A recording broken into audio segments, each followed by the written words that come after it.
karantin tugadi-yu, bir yigitni nasroniy bolani o'rtoqlari olib kelishdi. Musulmon bo'laman deyapti domla. Ha, yaxshi. Musulmon emasmi desam, yo'q, nasroniy.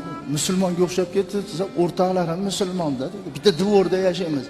Bog'chaga billa borganmiz, maktabga billa borganmiz dedi. Billa o'ynaymiz dedi.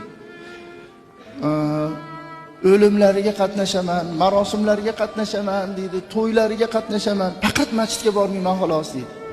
Musulmon bo'lmaganligim uchun. Endi musulmon bo'laman deyapsizmi? Sen ham musulmon bo'laman deyapman.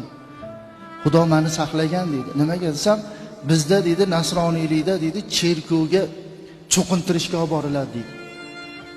Cherkovdagi popni vaqtini bilib, bolani kiyintirib olib boriladi dedi. Asosan dabdaba mashinalarda dedi olib boriladi.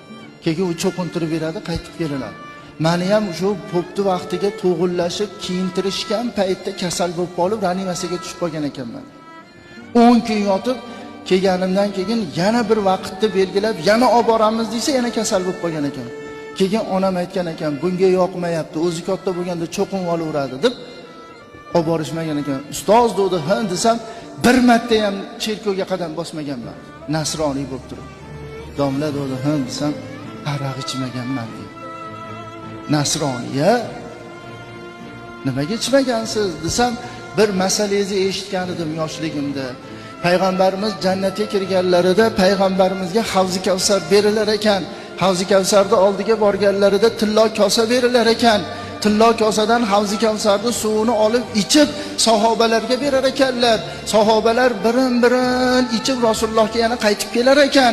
Rasulullohning qo'llarida turgan mahallada Rasulullohni ko'rmasdan iymon keltirgan ummatlari kelar ekan.